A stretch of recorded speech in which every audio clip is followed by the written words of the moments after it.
All right, we can start. So we have concluded last time by introducing the idea that when I have to price a swap at inception, so when I have to start a swap when the deal is starting, the key intuition behind that is that the condition that should be satisfied is that the present value of the fixed leg and the present value of the floating or variable leg must be identical. What we have to discuss today is going further in this idea and seeing exactly how this can be done, at least with the first of the two methodologies that we are going to discuss. So we can start from here. Here what we are writing is exactly the idea that the present values of the two legs should coincide. We are only writing that in a more detailed way. So on the left-hand side here, we have the present value of the fixed leg. What I have in the fixed leg is a number of payments where every, say, semester or year, depending on the frequency, I get the fixed rate multiplied by the notional amount of the swap. And if I calculate the present value, I have to take these values discounted. When discounting them, the key thing is noticing that I'm not using a rate which is the same rate for all the cash flows. I'm not discounting at I. I'm discounting at IT, which means that for every cash flow, I'm using the precise zero coupon rate. So for the cash flow that I get in 6 months, I'm discounting that at the 6 months zero coupon rate. For the cash flow taken in 1 year, I'm discounting at the 1 year zero coupon rate, and so on and so forth. And this is the fixed leg. For the floating leg, there's a similar formula with the only, so to say, problem that I have to estimate which are going to be the future variable rates. So the expected value of V, where V stands for variable, not to use F because it could be the same F as fixed, making confusion, but the expected value V is the expected value of floating rates in the future. Now, clearly, here in this equation, that's the equation we want to impose, and that at the end of the day, we want to solve for F. So F is our unknown, okay? We have to be able to put all the terms in the formula and then solve for F. And the key thing here is how we can estimate the expected variable or floating rates. That's the key problem. How do we do that? We don't go for a subjective estimate, because otherwise I can have my own forecast of future rates. Any of you listening to the class can have his or her own, and we will never agree on what the swap price should be. What we do is that we use the implicit forward rates which are embedded in the yield curve according to the pure expectations hypothesis. Now let me clarify on the pure expectation hypothesis. The typical problem I face is the following. Some of you have certainly seen that in other courses, maybe even just at the undergraduate, but still there might be a few that do not have a clear idea about it. So just to make super sure, let me re-explain the intuition behind the expectation theory in a super simple manner, even too simple if you want. The idea is the following. Under the pure expectation hypothesis, what we say is that when we see a multi-period interest rate, say a multi-period 2-year, for instance, zero coupon rate, what lies behind the 2-year zero coupon rate is an expectation over future uniperiodal rates. And just to clarify the intuition, let us assume for a second a tremendously simple investment world in which the only investments that are available are a 1-year zero coupon bond or a 2-year zero coupon bond. Okay? And imagine the rates are the one that we have in this graph. So imagine that we have a 1-year rate which is equal to 1%, and say a 2-year rate which is equal to 1.50%. So these are the two rates of the two only existing investments in the super simplified world. Okay? Now, if you were in this world, and imagine you were a 2-year investor, as a 2-year investor, you only have two possibilities to invest your money. One possibility is to invest over 2 years directly. So you invest in the 2-year zero coupon bond. That's the first possibility. The second possibility would be to invest for 1 plus 1 year. So you invest for 1 year in the 1-year zero coupon bond, and then you invest in the second year at another 1-year zero coupon bond, the 1-year zero coupon bond which is not observed now, but that will be issued in the future. Okay? Now, how much money do you get in both hypotheses? If you invest over a 2-year horizon now, you get 1 plus the 2-year rate. This I02 stands for the rate, the spot rate, the observable rate between time 0 and time 2, which is valid for 2 years. And of course, this is power 2 because you invest for 2 years directly. In the other case, you invest in the first year at the 1-year rate. So this would be the amount of money that you have at the end of the first year of investment. And then this would be reinvested at 1 plus the new rate that you get between year 1 and year 2, which is represented by H12. This H12 is the forward rate between year 1 and year 2. Okay? The expectations hypothesis says simply that these two amounts have to be equivalent. So in equilibrium, the investor should be indifferent between investing over 2 years directly or investing for 1 plus 1 years. As a consequence, for instance, in this numerical example I'm making, it should be equivalent to invest at 1 plus 1.5% power 2, this would be the amount I would get for every euro invested after 2 years if I invest directly on a 2-year horizon, and investing at 1% for 1 year, and then investing for another year at the forward rate. Okay? Now, from this equation, let me show two things which are super simple. First simple idea is that once I know the 2-year rate and the 1-year rate, I can easily get the forward. So that's a super simple equation to be solved. Second thing, marginally relevant, is in this case in which you have a growing structure of rates, so the 2-year rate is larger than the 1-year rate, clearly it means that rates in the future are going to grow. So H of 1,2 is going to be not only larger relative to 1%, it's also going to be larger relative to 1.5%, because you should compensate in the second year of investment the smaller amount of money you make in the first year if you invest 1 plus 1. That's the logic. Just to be quick, what is the reasoning behind the fact of having an equation here so that you can absolutely guess what's going to be the second year rate? The intuition behind that is the following.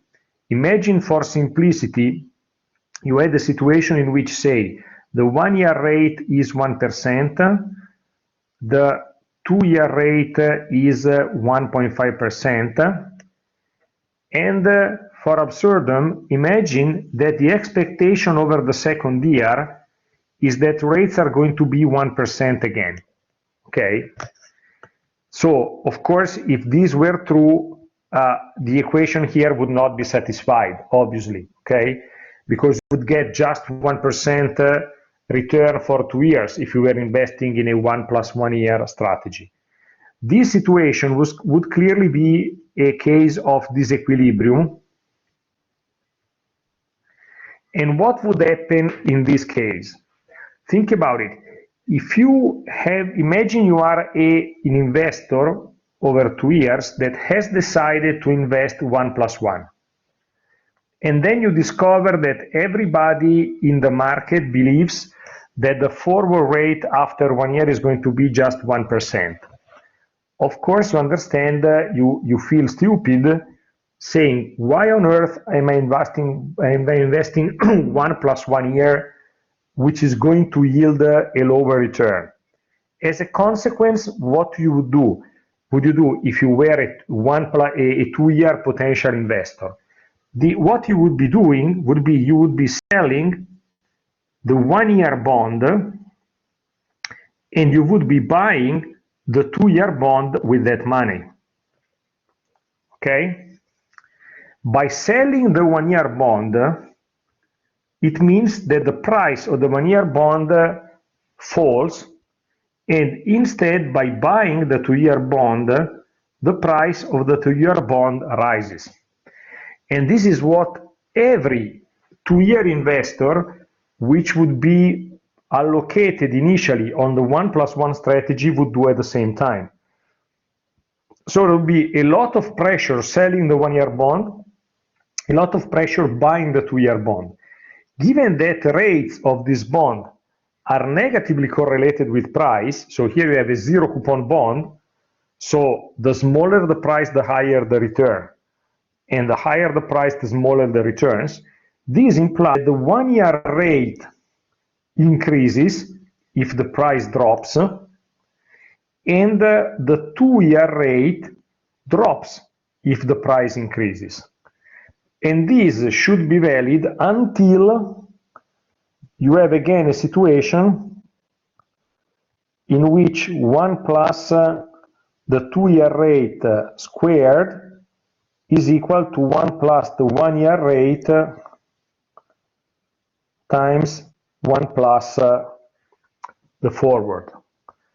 Until you don't find this situation, you would still have a rebalancing going on, pressuring on the rates in this direction. So the idea behind that is that if you see today that 1% is the rate over the 1-year horizon, 1.5% is the rate on the 2-year horizon, this situation, if it is the closing situation of today, must be the one in which the market is in equilibrium, and as a consequence must be the one that satisfies this equation. That's the logic behind the pure expectation theory. So let me get back to our story. We can use that. And so, for instance, if we want to calculate what's going to be the forward rate for the next semester, imagine now time is expressed in months, you can start from the 1-year rate, so the rate between month 0 and month 12, and posting it to the investment over a 1-year horizon being equal to the investment for 1 semester at the spot rate for 1 semester, and for another semester at the forward rate for the second semester. So maybe better this is H612 rather than I, because that's a forward, okay? Incidentally, when you write this equation, there are 2 ways in which you can write it, which are okay in both cases. The first one is using annual rates, and as a consequence, you express times in terms of years. The alternative is to translate rates from a yearly horizon to a semi-annual horizon, and as a consequence, express periods, the number of periods in semesters. So if you translate the 1-year rate into the semi-annual equivalent, and also the 2 other rates in the semi-annual equivalent, you can write it in this way, where the 1-year investment is power 2 because it's 2 semesters, and in the other cases of a semi-annual investment, you have just a power of 1 because it's 1 semester. Let me make a numerical example, which I think is even easier. Imagine we observe the spot rate, which is over 6 months, which is 0.50%, and the 1 year spot rate, which is 0.72%. And from these ones, we want to derive which is going to be the forward rate between the first and the second semester. Okay? We can do that starting from these 2 rates. An important thing is that we must assume when doing this calculation that the rates we start from are 0 coupon rates. So rates of an investment that is just there's just a cash flow at the beginning and an opposite cash flow at the end. Okay? If, for instance, these rates come from the interbank market, that's the case, because in the interbank market you have a deal in which bank A lends money to bank B on day 1, and then there is repayment at the end, and nothing in between. Okay, so that's okay. Incidentally, however, before I start with the so that's the key point. Here we are assuming we know 0 coupon rates for each possible maturity. This is something I will discuss better later on in terms of realism. Now, if we want to derive what is going to be the forward rate between the first and the second semester, as a first step, we can, for instance, derive the equivalent semi-annual rates. The equivalent semi-annual rates can be derived through this equation. You must make sure that if you invest €1 at the yearly rate for 1 year, or €1 at the semi-annual rate for 2 semesters, you get exactly the same. So that's how we can derive the equivalent. And we can get the equivalent on a semi-annual basis for the 0.50% rate is 0.2497%. The semi-annual equivalent for the 0.72 rate is 0.3594%. Then we calculate the forward rate by imposing that 1 plus the rate for 1 semester, power 1, plus 1 plus the forward rate equates the amount of money that I get if I invest at the 1 year rate for 2 semesters, or 1 year semi-annual version of the 1 year rate for 2 semesters. So we simply solve for the forward rate and substituting what is the 1 year rate on a semi-annual basis and which is the semi-annual rate on a semi-annual basis, we obtain 0.46%. Exactly as in the example I was making before, here you have that the 1 year rate is larger than the 6-month rate, and clearly this implies that in the future you are expecting higher and higher rates. So this rate is clearly higher than the first semester rate, as it is pretty obvious. Now, before we go on in discussing better how swap pricing works, there is a bit tedious but necessary note I have to do on interest rate conventions. Because of course, in discussing this topic, there's a compromise to be made between explaining 95% or 99% of the story without exaggerating with institutional complexities and conventions in how these things are calculated. The idea is the following. When you have an interbank rate, so a rate at which one bank is lending money to the other one, such as LIBOR or Euribor, these rates are usually expressed assuming simple compounding.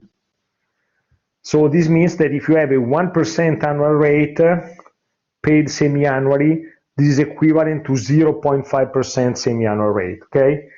So it's the same story that, for instance, we discussed when we had the cheapest to deliver and we discussed the conventions with coupons. A 6% annual rate means 3% semi-annual, okay? The same convention also applies to swaps. Swaps are something in which you typically trade an interbank rate as an underlier, and as a consequence, for instance, if when you have a swap with semi-annual payments, if the fixed semi-annual rate is 0.6%, the annualized swap rate is simply twice the semi-annual rate. So the annualized swap rate is simply 0.6% times 2. However, when we have to calculate forward rates using the pure expectation theory, this is a topic that 95% of students who had seen this earlier have seen this in the context of bonds, typically, and have done that using discrete compounding. So I realized that re-expressing the same story using simple compounding typically creates an incredible amount of confusion. So trying a compromise between total precision and correspondence with the standard conventions of a market and relative clarity. What we are going to do in the slides here, in the exercises, wherever, the part of swaps, is going to assume that money market rates have already been translated into discrete compounding, which is the kind of compounding people are typically more familiar with. And we are using to keep the simple rate convention only for annualizing swap rates. So we make all the calculation in discrete compounding. Then the only last step, if you have a semi-annual swap, is that it would convert into the annualized swap simply multiplying by 2. But for all the rest, we use discrete compounding because typically we are much more familiar with that. Okay, that's the compromise I have to do. All right. Now, the point is the following. Let us start back from the equation we had earlier, where this is the present value of the fixed leg, and what we have here is the present value of the floating leg. Now, we can make a few steps forward. The first one is we simplify out the notional from both terms of the equation. If I have a standard swap, which is relatively simple, always paying the same notional over time, then the consequence of that is that you can keep the notional out of the sum and then you can simplify it. First part of the story. Second part of the story is that when we have the expected floating rates, we substitute the expected floating rates with the forwards. So we take forward rates as our estimate for the future floating rates, okay? Third step, this fixed rate, which is within the sum, given that it is a constant f for all the terms of the sum, can be taken out from the sum, okay? Now, when I write the formula in this way, potentially I am very close to solve this equation for f, which is my unknown, and being able to derive what the swap rate is, okay? That's the intuition. Now, before entering into exactly how we can do that, it's important, however, to clarify the distinction between the old methodology and the new methodology in pricing swaps.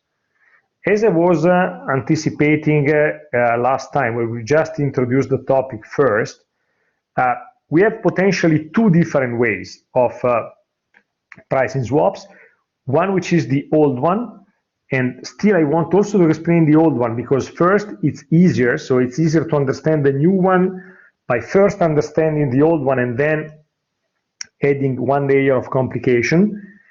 And secondly, because since the old one has been applied for decades, you can still sometimes some people using the old one, and it must be important that you understand clearly when you say a calculation, with which of the two the calculation has been made. With the old one, assuming that the result is more or less the same, possibly. Sometimes this is true, sometimes it's not. Or with the correct one. The difference between the old and the new methodology is the following. In the old methodology, essentially, you use the same rate for calculating the forward rates and for discounting. And as a consequence, it is called single curve pricing. So you are taking the rates that you need to calculate the forward rates and to calculate discounting rates from one single curve of interest rates. In the new methodology, you use instead a different curve to calculate forward rates and discounting rates. And as a consequence, this is called double curve pricing. This is the key logic. What I want to explain now, or to try to explain to the best of my capability, is the reason why we needed at a certain time to make this change, okay? All right, so here the key issue is on the denominator. Which kind of discounting rate can we use when we have to discount the cash flows of the fixed and the floating leg of the swap? First, until the 2008 financial crisis, I would say for decades, since when the swap market started until the Lehman crisis, the default rate of large AA rated banks was perceived to be small. So here you must say that when you have the interbank rates such as LIBOR or EURIBOR, of course, it's a bank in which one bank is lending to another one. But of course, when you have loans among banks, this also depends on the rating and the credit worthiness of the bank you lend money to, okay? So if you lend money to Goldman Sachs and if you lend money to a tremendously or in an horribly positioned small bank in a region of Italy or Germany with, say, 20 branches and a lot of NPLs in the balance sheet, you do not lend money at the same rate, okay? So LIBOR and EURIBOR rates assume you have essentially a relatively safe counterparty and say AA rated counterparty typically. And if you lend money to a bank which is more riskier than that, you pay LIBOR plus something or EURIBOR plus something, okay? Now, until the 2008 financial crisis, the perception was that large AA rated banks were essentially riskless, in the sense that the risk of default of such a bank was perceived to be tremendously small per se, with the addition of the feeling that if one of these banks had serious problems, the government would probably have intervened in any case based on the too big to fail principle, since it's so large that I want to avoid default, so before the default I put in taxpayers' money to prevent the bank from failing. At the same time, swaps were typically traded over the counter, so on a bilateral basis among banks, and LIBOR, EURIBOR rates were considered to be a good proxy of the risk-free rate. So the point here was the following. On one hand, the riskiness of making a swap among top banks was perceived to be very small. First part of the story. Second part of the story, the discounting rate of LIBOR was perceived to be close to a risk-free rate, so a rate that had a very, very, very small, if any, risk premium inside for credit risk, given that the credit worthiness of large AA banks was considered to be excellent.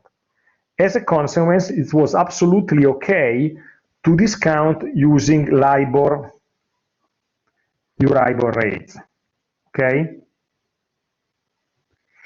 And of course, you were using LIBOR, Euribor rates also for the numerator. Why? Because at the numerator, you had a swap in which the floating rate was LIBOR, so clearly you were using LIBOR rates to calculate forward rates, okay? So here, the type of rate you use depends on which is the underlying. If the underlying is LIBOR, Euribor, you have to use that curve to take the forward rate. The key point was that this was okay also for discounting, based on the fact that first, the swap perception was that the risk was limited, and LIBOR, Euribor were perceived to be a rate incorporating a limited risk of default. So here, swap cash flow discounting was based on these rates, and you had one single curve. First part of the story. Second part of the story, what happened after the Lehman financial crisis and the Lehman default and the default of Bear Stearns as well?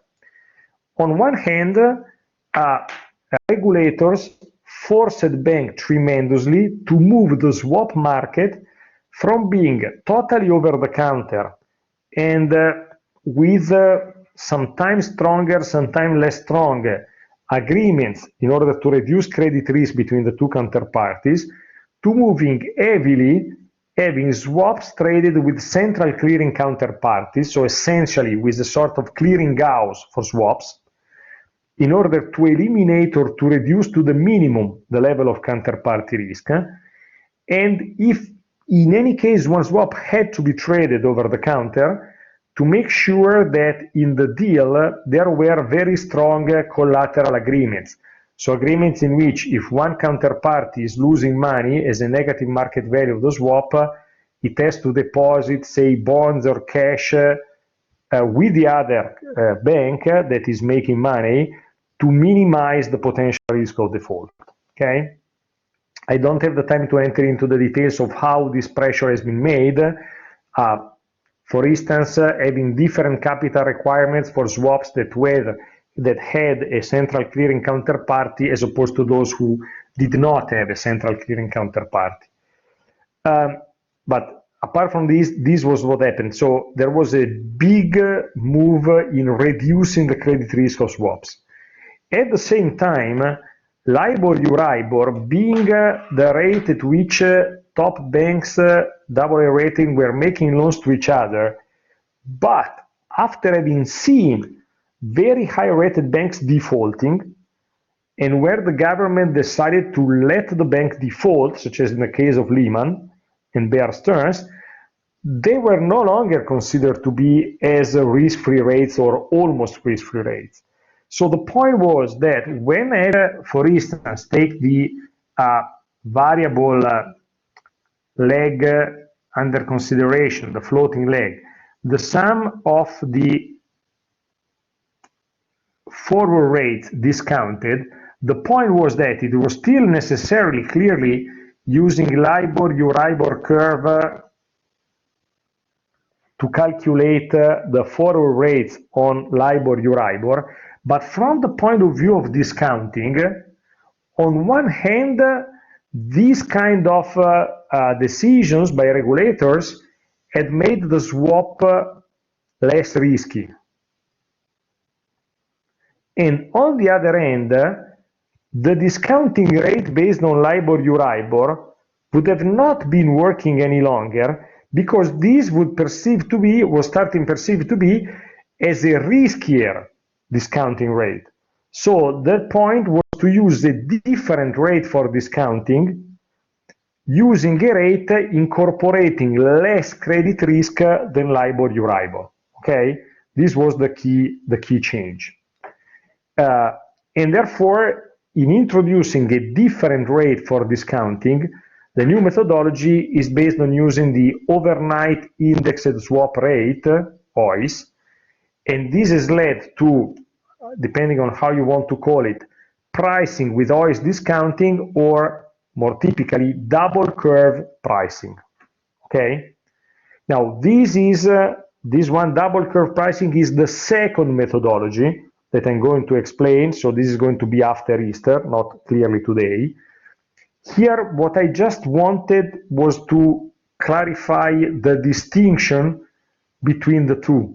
So why do we have two different methodologies, where the problem comes from, and explaining that the difference is whether we can use the same curve both for calculating forwards and for discounting, or where we have to use different curves. That is the key point. Having said that, what we are going to do from now on today is going to be to explain the old and also luckily simpler methodology. Okay, that's what we are going to make. And just after this is super clear, we will move in classes after Easter to the second methodology. All right, so let us restart from the equation that we had before I started into this important and necessary digression. We were saying that the present value of the fixed leg can be written in this way, as opposed to the present value of the floating leg. Potentially, we can already here solve the equation for F and derive which is the fair swap rate that we want or we need for our swap that we want to price. Simply, this is equal to the ratio between the present value of the floating leg, which is what is written here at the numerator, divided the sum of all these factors, which are essentially a sum of present values of 1, if you want. So €1 taken after 1 semester discounted, €1 taken after 2 semesters discounted, and so on and so forth. The formula is okay. So what we are doing from now on is only going to be to write the formula in a simpler and quicker to use manner, but essentially this is the formula, okay? We can rewrite first in an easier manner by introducing the idea of discount factor. What is a discount factor? It is essentially the present value today of a unit of currency, say euro, $1, £1, whatever currency you like, that is going to be paid in the future at time t. So it's 1 discounted at the 0 coupon rate for time t, and clearly, of course, power t. So as a consequence, obviously, whenever you have positive rates, the discount factor is smaller than 1, which is what we have also in our numerical examples here. The minor notice is that if you are in a case in which you have negative rates, such as is the case, for instance, now in Europe, with negative rates, clearly it's the weird case in which you have discount factors which are larger than 1. So a euro taken in the future is worth more than a euro taken today, okay? In all the cases of positive rates, obviously, €1 taken in the future is worth less than €1 today. Now, using this expression, we can easily rewrite the equation we started from as follows. When we have the present value of the fixed leg, this can be simply written as F times the sum of the discount factors. Clearly, if the discount factor is the present value of €1 taken in the future, discounting something is equivalent to multiplying this amount by the discount factor. And consequently, even the floating leg can be rewritten as simply the sum of forward rates, each multiplied by its own discount factor. And by multiplying by the discount factor, you're actually discounting the cash flow of the floating leg. In this way, we can rewrite the pricing formula for the swap in this simpler manner. Okay? Now we are finally in conditions to have our first numerical example, which I think is going to help. With only one extra note before we run the example, which is the following. here we assume we want to price a 2-year swap. And in order to be able to price it, we have to assume we know zero coupon rates up to 2 years. So the condition in general is that if we want to price a swap with a given maturity, the condition to be able to do that is that we must know zero coupon rates up to until that maturity. Now, a possible objection that some or many of you can make to me is the following, is, look, professor, actually, in practice, we do not observe zero coupon rates on any possible maturity. So imagine you ask us to price a 5-year swap. In finance, I cannot observe a 5-year zero coupon rate. In most markets, you can see zero coupon rates up to 1 year, maybe 2. Typically, it's impossible to observe directly any trade which is zero coupon in nature with longer maturities. That's absolutely correct, and I want to be super clear in the logic that we are following. So, there are two ways of linking zero coupon rates with swap rates. What we are going to do as a first step, which is going to be honestly pure theory, but is important. I mean, so that's why we go through that. Would be to assume we know zero coupon rates on any maturity,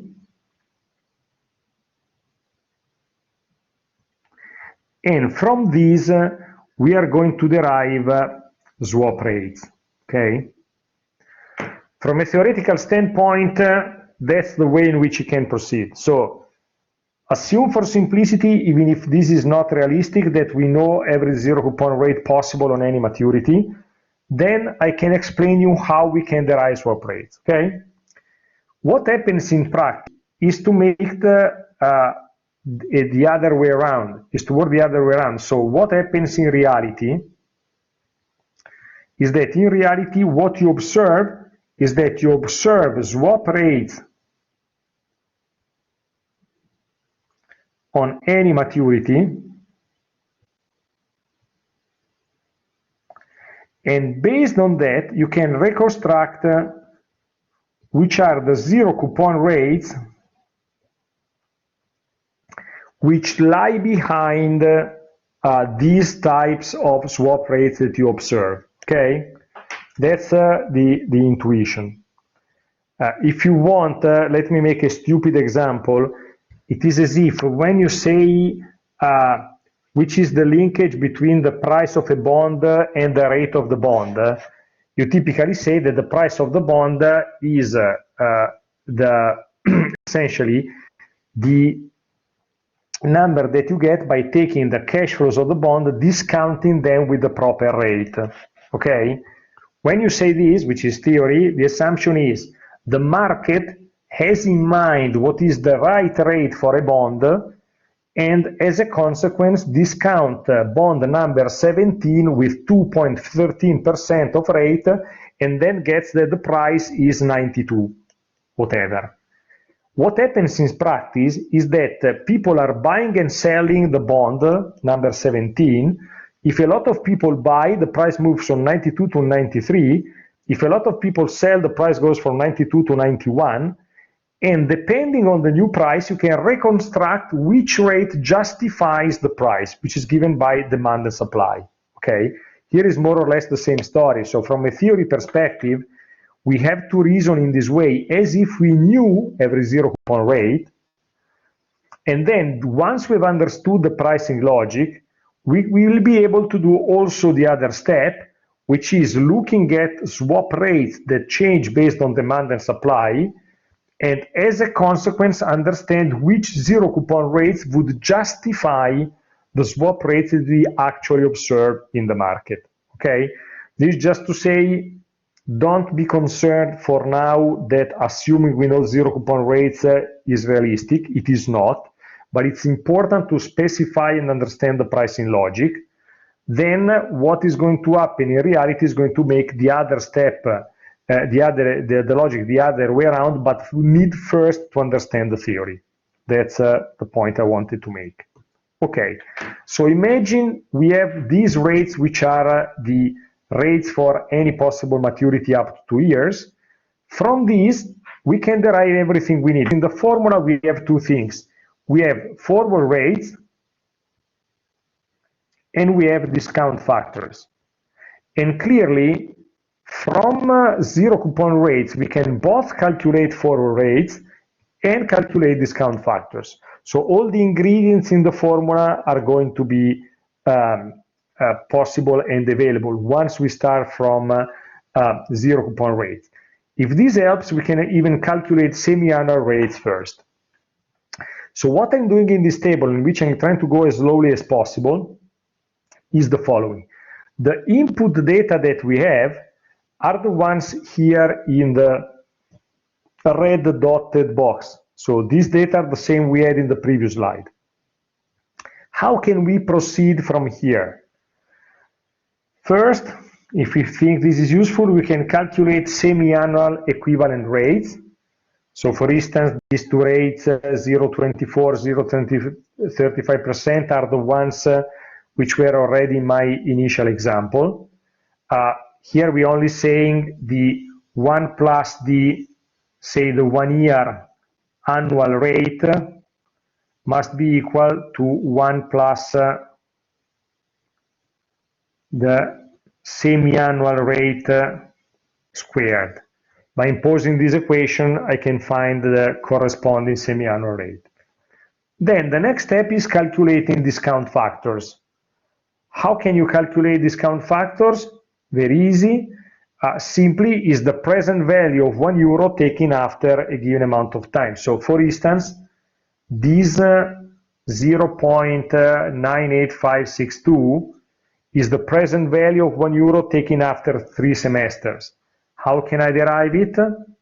For instance, this value, which is S3, can be calculated as 1 divided by 1 plus the 3 semesters semi-annual rate, 0.4838% at the power of 3, which is the maturity.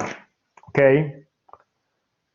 As a minor note, if you wanted, you can even have 1 plus 0.97%, so this rate, power 1.5 if you want to express annual rates and have periods in years. You get exactly the same discount factors. Subsequent step is calculating forward rates. How do we calculate a forward? The condition that you impose is that investing for 2 periods, for instance, and investing for 1 period at the spot rate and 1 period at the forward must yield exactly the same result. So this forward here that you see of 0.46 is the forward rate I had already calculated before. For instance, how can you obtain this forward rate between the 3rd and the 4th semester? Think about it for 10 seconds.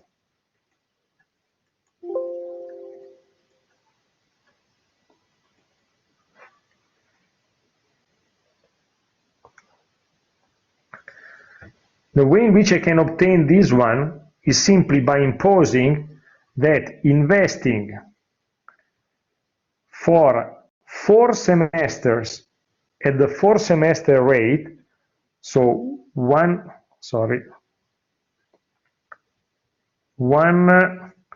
plus 0.6082% power 4, which is the amount of money I get if I invest for 4 semesters at the 4 semester rate, must be equivalent to investing for 3 semesters at the 3 semester rate So 1 plus 0.4838% power 3, and for the very last period at the forward rate between semester 3 and semester 4. This is how you get this number. You solve for H34 and this is how you get that rate, okay? Now, once you have discount factors and you have forward rates, you have everything you need to calculate the whole value of the floating leg. In fact, the whole value of the floating leg and also the value of everything. The present value of the floating leg would be simply the sum of forward rates discounted. So forward rates multiplied by the discount factor. This is what we have in the column.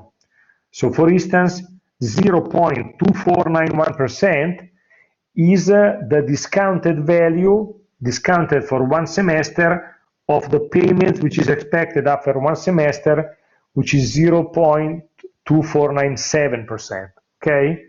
And similarly calculate all the other ones. The sum of all these four values is 2.39%, and the sum of these is simply the present value of the whole floating leg. At the denominator, you put the sum of all the discount factors. So you have the sum of all these four elements, because this is going to be the sum of the discounting elements that you should consider for every time you get paid the fixed rate. Is that okay? So the ratio between the two is 0.60%, and this is the swap rate. Now, the assumption we were making here is to have semi-annual payments. So we are assuming that both the fixed and the floating leg are paid every semester. This means that this amount here is on a semi-annual basis. We say that the swap is in equilibrium if the one who pays fixed pays 0.60% every semester.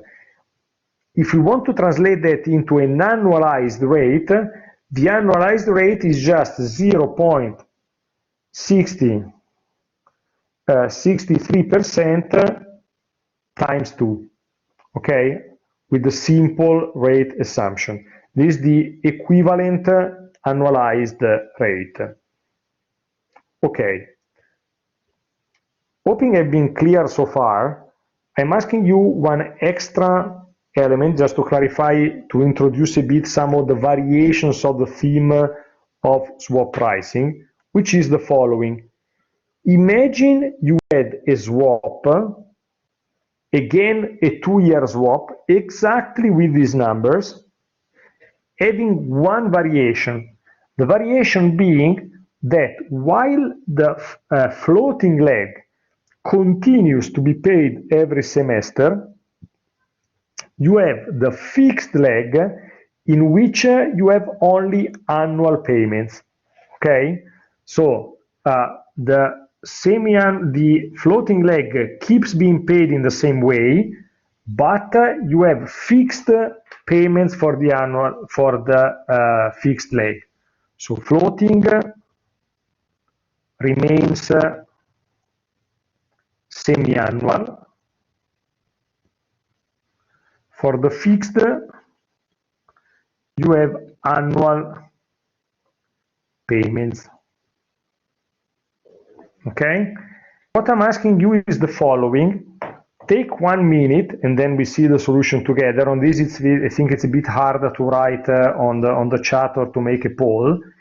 And tell me, if this were the case, whether you would have a change in this formula in the numerator or in the denominator or both. Take 1 minute and then we see the solution together.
Okay, let us try to see how we can solve the problem. So here the point is, if we want, look at this formula, the formula here that we used, but let's make one step backwards. One step backward before this formula, what we are writing is that the f times the sum of the discount factors must be equal to the sum of h t minus 1 t multiplied by st. What I've written here is that the present value of the fixed leg, which is the first term of this equation, must be equal to the present value of the floating leg, which is the second term of the equation. Okay? Now, if I have the floating payments that remain semi-annual, on the floating leg part, which is this one, nothing is changing. So the numerator, which is actually the present value of the floating, is absolutely okay and has no changes whatsoever. Instead, what changes is the following. When I'm taking the present value of the fixed leg, if I am paid the fixed rate on a semi-annual basis, if the payment is semi-annual,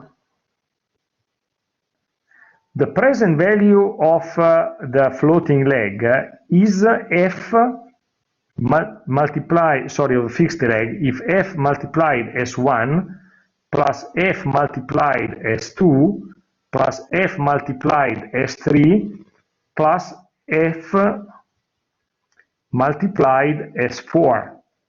Why? Because I'm taking the semi-annual payment 4 times at the end of each semester, okay? If instead I have only annual payments, I'm going to have only 2 payments, not 4, and I'm only having a payment at the end of the second semester and another payment at the end of the 4th semester. So the total value of the fixed leg is going simply to be equal to f times S2 plus f times S4. Is that okay? So in the pricing formula, what changes is that here at the denominator, you simply have the sum of S2 plus S4. You just take these two values, you sum these two, and that's your denominator. Clearly, of course, you're going to get a larger f, but this is obvious. You don't get f 4 times, you only get f 2 times, and clearly the f that you take is going to be larger. Okay? That is the small variation just to clarify in which cases you may have changes due to the different frequency of the payments of the legs. Let me make one step forward. Here we derive that the fair swap rate is 0.60%. If we wanted to make super sure that we price the swap right, this is not something you have to do in an exercise, of course, but just that's important for what we are going to discover later on. The way to check it, if things were right, is simply to calculate a fixed leg where we assume we have precisely that payment every semester, having a floating leg where we estimate future payments based on forwards, on forward rates, and then check whether if you structure a swap in this way, you actually end up having the same value of the fixed leg and the same present value of the floating leg. This is what is done in this table. So for every payment, say this payment of 0.60 in the float on the fixed side, you calculate the present value simply by multiplying the payment for the corresponding discount factor. You do the same on the floating side. You sum the present values of all the payments and you say, wow, it works. The present value of the two is identical. Okay? This is going to be used better later on today. Now, we can enter into a second step of simplification of the formula that we have. And we can simplify the formula a lot if we start expressing forward rates as a function of discount factors. So, just to be as clear as possible. That's how we define forward rates. We say, how can we calculate the forward rate ht minus 1t, which is between period t minus 1 and period t? It is the rate such that if we invest for t years at the t year rate, or t periods at the t period rate, it is equivalent to investing at the t minus 1 rate for t minus 1 period, and then investing at the forward rate for the very last period. That's the pure definition, okay? However, we know that the discount rate for a period t is equal to 1 divided 1 plus it power t, which implies at the same time that 1 plus it power t must be equal to 1 divided the discount factor. So we can rewrite the formula we have here by recognizing that this term here is simply 1 divided the discount factor of period t, and this second term here is simply 1 divided the discount factor of period t minus 1. This is what is written on this equation. I've simply rewritten that using discount factors, and as a consequence, not need to write power functions any longer.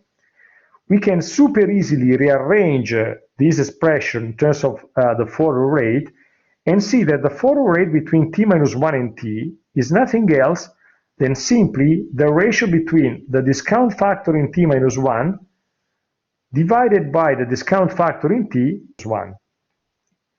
So for instance, if we want to calculate the forward rate between period 1 and 2, and we have the discount factors, as in this example, we can get in 2 seconds what is going to be the forward rate between 1 and 2. Simply, discount factor of period 1 divided discount factor of period 2 minus 1. Okay?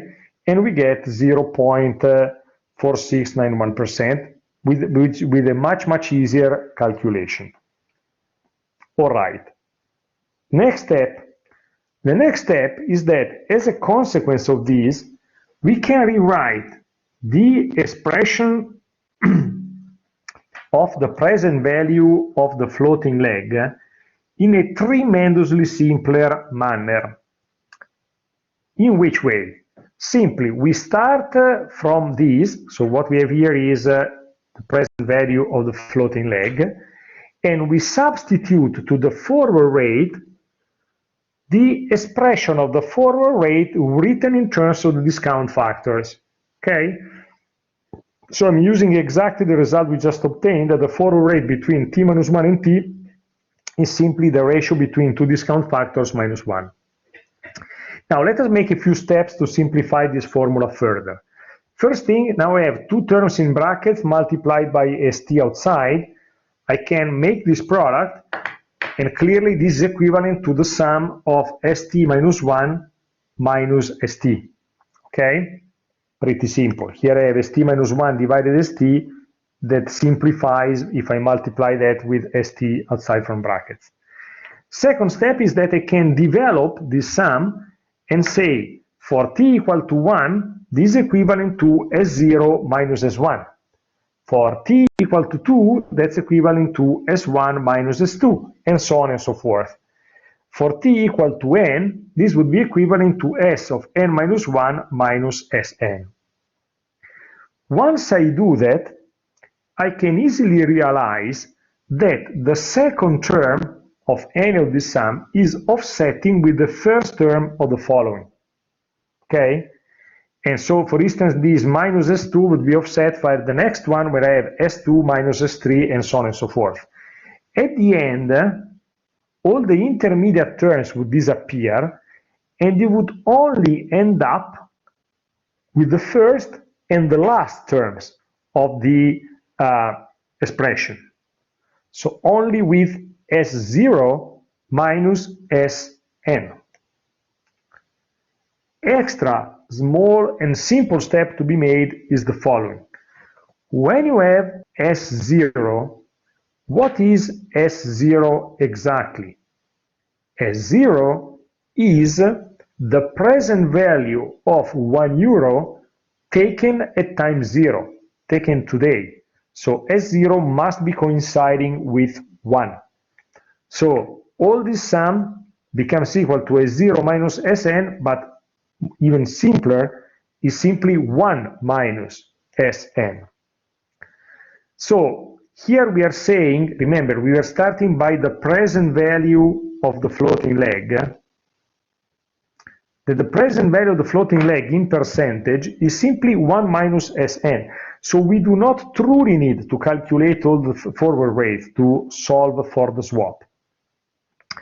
What I'm saying is that if the present value is simply 1 minus Sn, this formula, which was the formula for swap pricing that we had until 2 seconds ago, simply boils down to a super simple expression, which is 1 minus Sn divided by the sum of the discount factors. Okay? So the good news is that I find a super simple formula. I do not even have to calculate forward rates, which is the bad news. The bad news on which I want to be crystal clear is the following, which is this wonderful, amazing trick only works with the old methodology.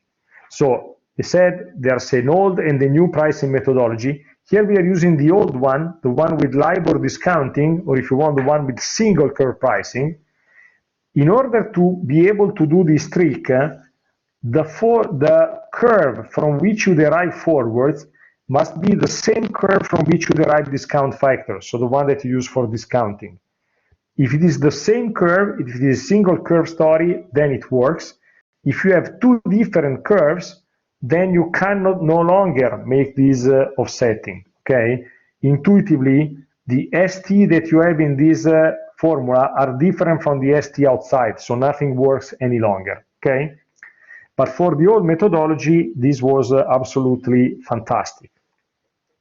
Let me see why. Here we have again the same swap as before, and again we start from these rates. If we use the new method here, we don't even need to calculate forward rates. So these, I've written them, but they are totally unnecessary, okay? I've written them just to show you that we don't need them.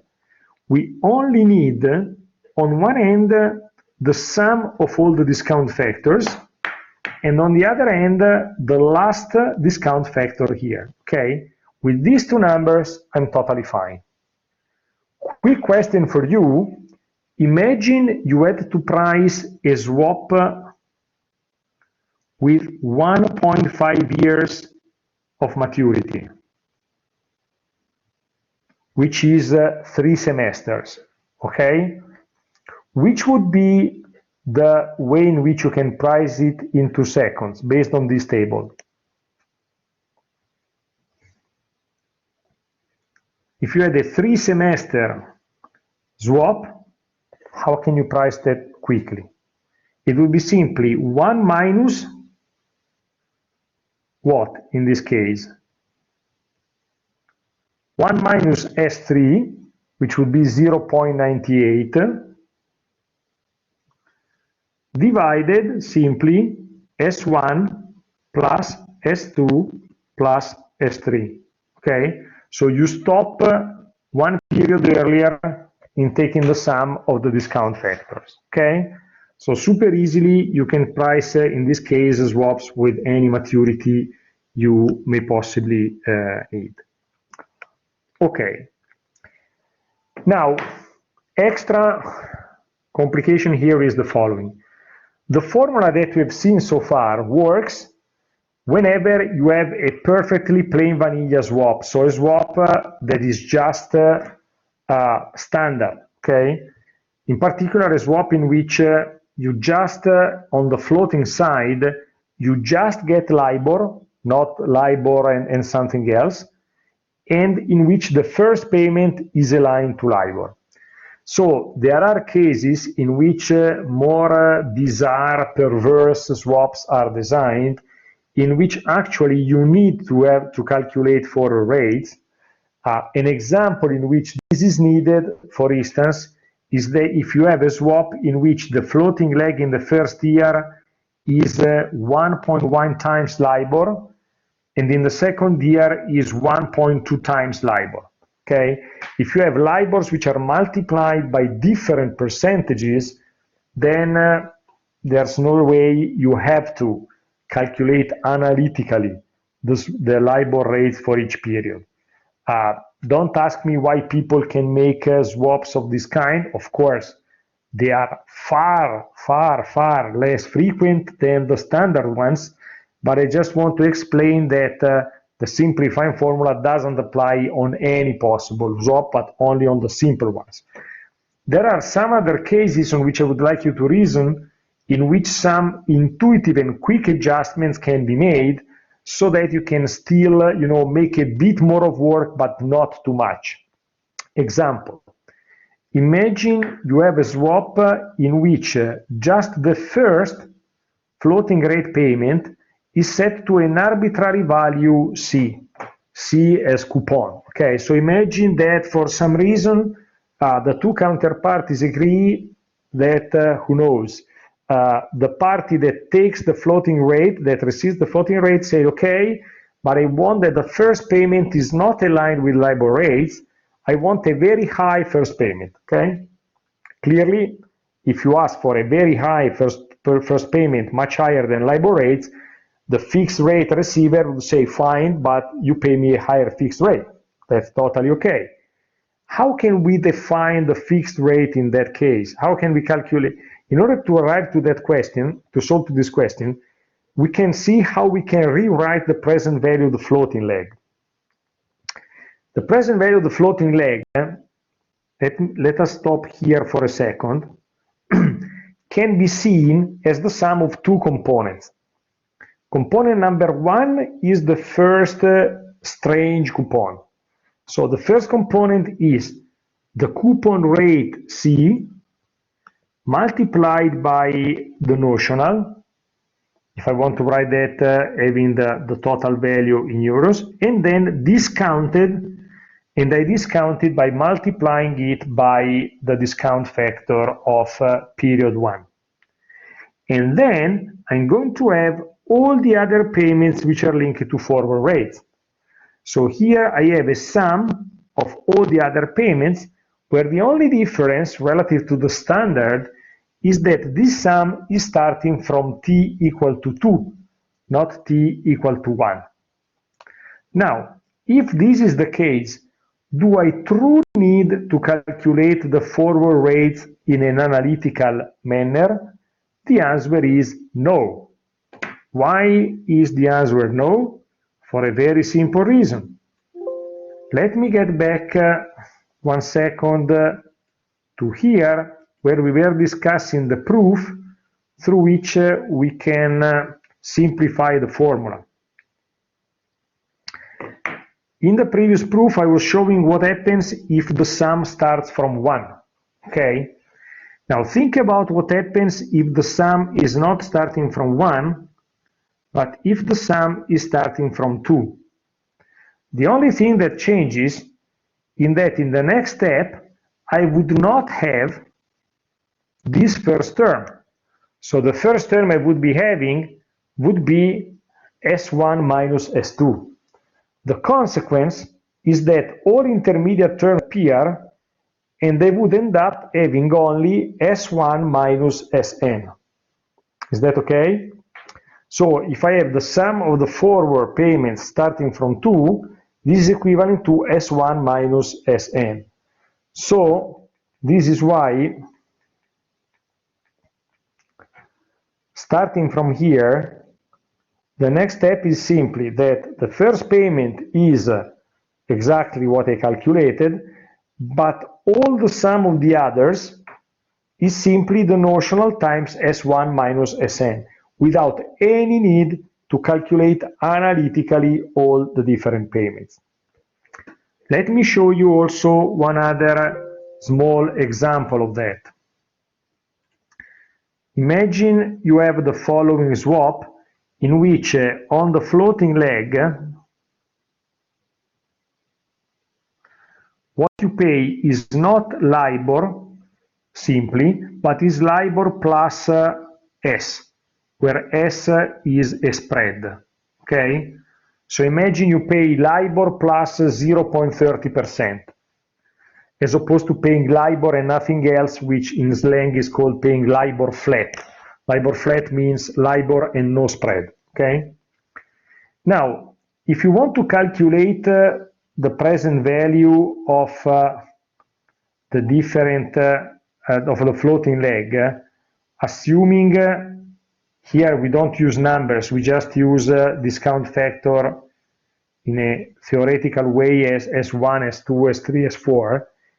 If you want to calculate the present value of the floating leg, do you need to calculate forward rates analytically in this case? The answer is no. You don't actually need to calculate floating forward rates analytically.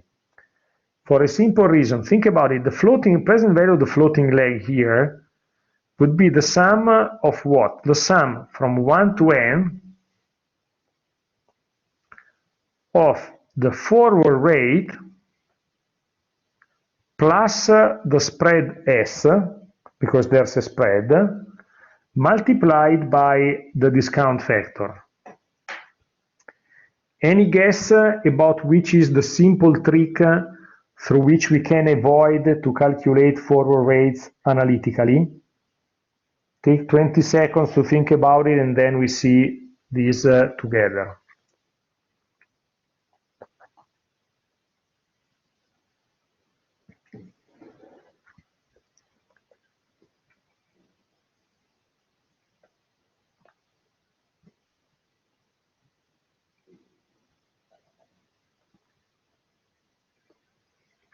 Okay, let us see the simple trick that we can use. We can simply decompose the sum into two parts. The first one is the sum of the simple forward multiplied by ST, and the second one is the sum of the spreads multiplied by ST. If I decompose it in this way, which is absolutely super feasible, then clearly the first part is simply exactly the standard sum we had in the standard swap. So this is equivalent simply to 1 minus Sn, and in this way I can skip completely the need to calculate analytically forward rates, and the second part will simply be the spread taken out of the summation plus the sum of the 4 discount factors. So with this simple trick, for instance, I can avoid calculating the forward rates analytically. I just wanted to show you a couple of examples. However, if the swap is more bizarre and you have, for instance, a multiplicating factor which differs from year to year, then there is no way you have to calculate forward rates one by one. All right. Last step for today is the following, is understanding what happens to the equation equating the value of the fixed and the floating leg if we add a fictitious notional capital payment at the end of the LIBOR swap to both legs. It can appear to be strange, but it's going to be useful. This is going to be clearer mostly next class, but now we have to understand the first step. How come we don't multiply S by N when we take it out from the sum? The point is that we have S times all the sum of the discount factors.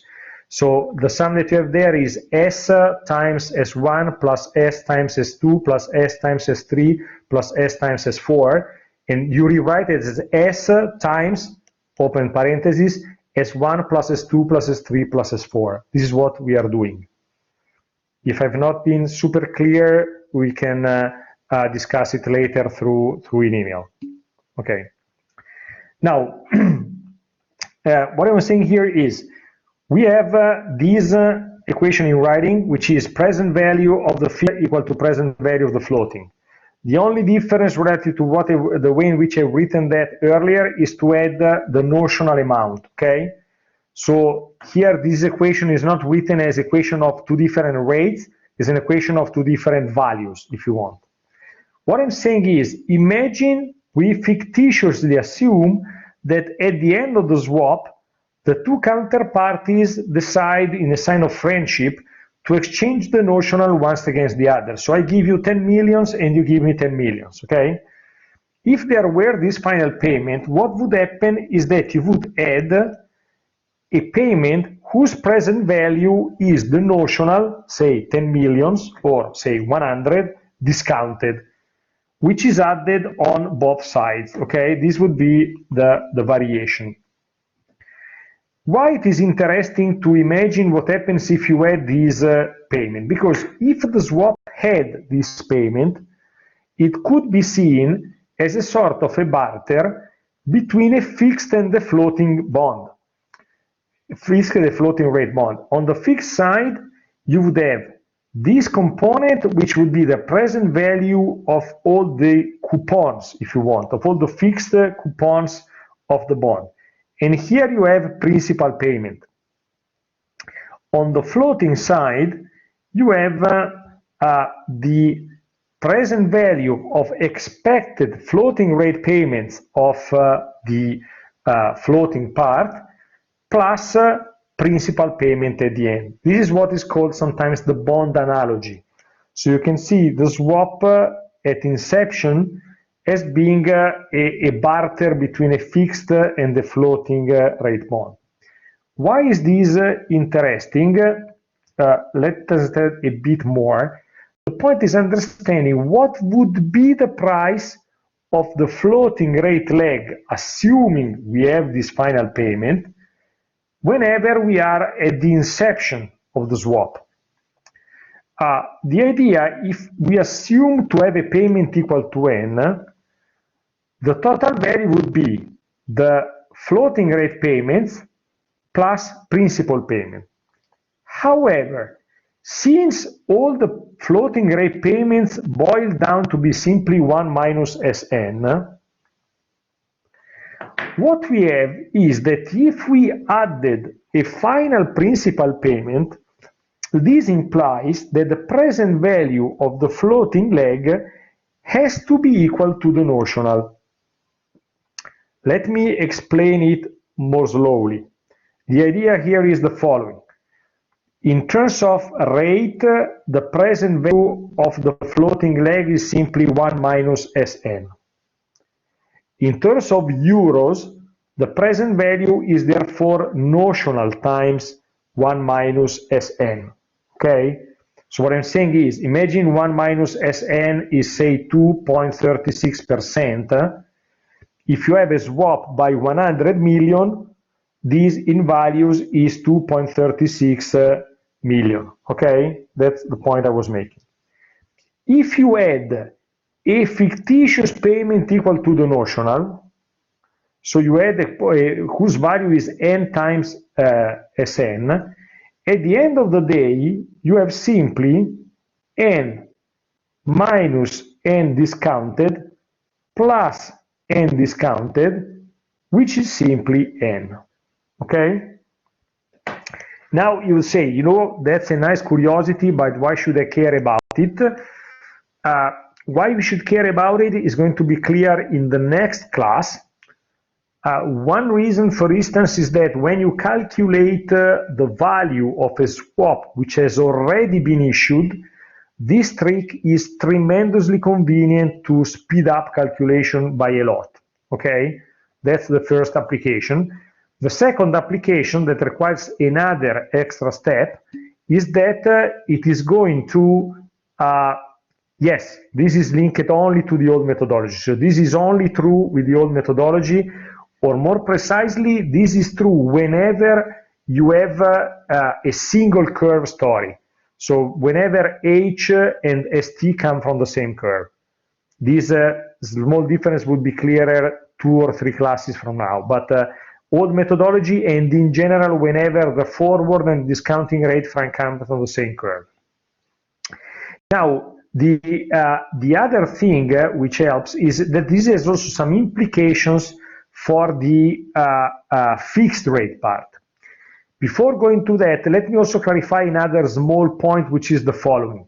This fact that the floating rate value has to be equal to n if we assume to have a final payment is not only true at inception, so when the swap first starts, but has to be true at any repricing date. What is a repricing date?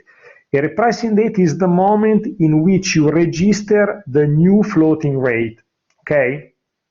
So essentially, imagine this is the calendar, and imagine you have floating rate payments every semester. If these lines are the beginning of the semester, at every beginning of semester, all the subsequent payments of the floating leg are going to be exactly aligned to market rates. So when you have the first payment, you look at the rate H0, which is exactly the one that you have for the first semester. So whenever you are at the beginning of the semester, the formula for the floating leg is exactly this one, and then it becomes exactly 1 minus Sn, and as a consequence, the present value of the floating leg has to be n, okay? In different dates, this is not necessarily going to be true. For instance, you have the first payment, which is a 2% rate, then rates tomorrow go up or down, and then the first payment is no longer aligned with market rates. That's the intuition. Now, let me express the next step of the story. Next step of the story is look at an hypothetical example in which, again, we check whether the present value of the two legs is identical, but it's the same example as before with just one variation, that we had a payment of 100 at the end for both parts. And what we see, even numerically, is that overall, not only the values of the two are the same, okay, but it's the same and it is 100, okay? Why? For the reason that we described earlier. Now, this has a further implication. What we have said here is the following. Point number 1, at inception, the present value of the fixed part and the present value of the floating part has to be identical, okay? Why? Because at inception, I choose the fair swap rate, the fixed rate, exactly as the rate that makes this equation satisfied. Point number 2 that I'm saying is, if we assume n is paid at maturity, then the present value of the floating at inception is equal to 100. Based on pretty clear deductive logic, this implies one thing. That is, if we assume that n is paid at maturity,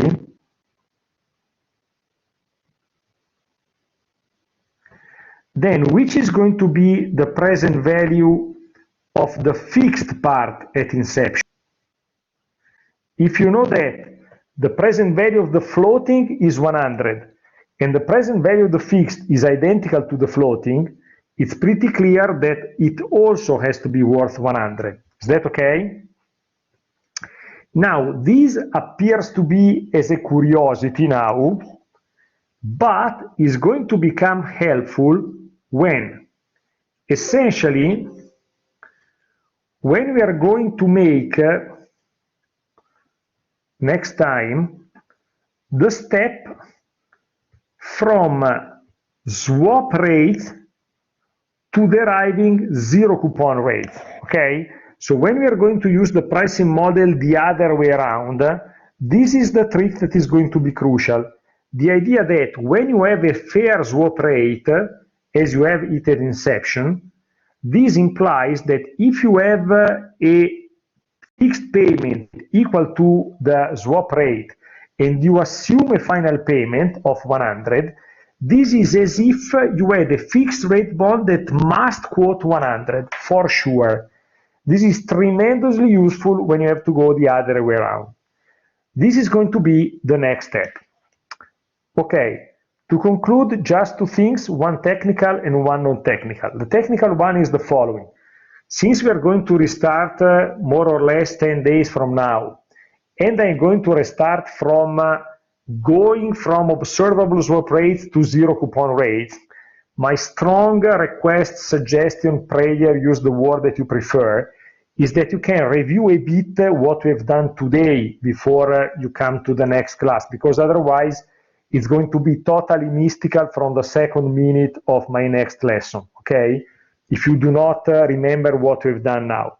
The second thing, non-technical, is in the meantime, let me wish you a fantastic Easter, a decent break for the next week in which we have graduations and you will not have classes. And I hope to see you, at least meet you in the form which are possible 10 days from now, but truly enjoy your Easter with your families and beloved ones. Thank you, and see you in 10 days, more or less. Have a nice weekend.